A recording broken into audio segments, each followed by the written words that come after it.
Next up is a 1330 by 1310 series OE shaft for my customer Glenn's 56 Chevy, so the mighty Tri-5 Chevys. And the ask was, he had put a Tremic in his Chevy, and could I shorten this up and make this compatible with what the situation is now with the Tremic. It needed to be shorter because of the transmission swap.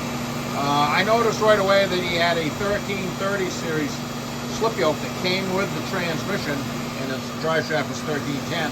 So to solve that problem, I had to cut an end off anyway. This is the end I cut off. I inspected this closely. The run out was minimal, and it is a good straight shaft. And with this layer of powder coat on there, it's hard to say, you know, if it's original or not. For me, I would have had more clues if I'd have seen it just in its original shape. Did have a dinger in there, so that was the end that got the axe. So I cut it down 3.5 inches, 54 down to 50 and a half. That's what that is now. New pair of Spicer snap tights, 1330 there, 1310 down that end. It did have some El Cheapo, you know, the typical China-made auto parts store U-joints in it. This car is said to be going on a extensive road trip.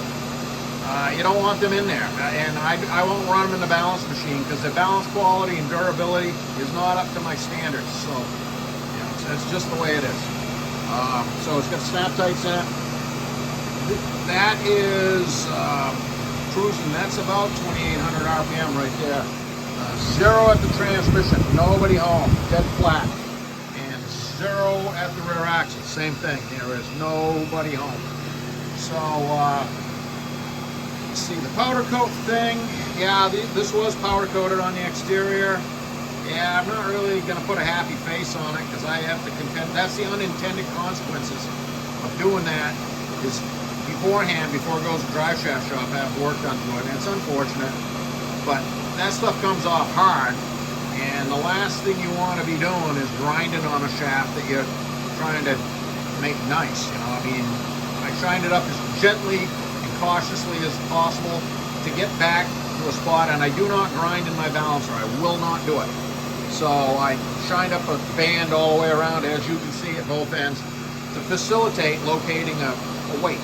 So that's what that's all about. That can be touched up. This is still a great result. It's just the little bit of extra fooling around to get to that, get through that layer of powder coat. The guy that put the powder coat on did a hell of a job. I mean, that was a tough layer of powder coat. Not the right application though.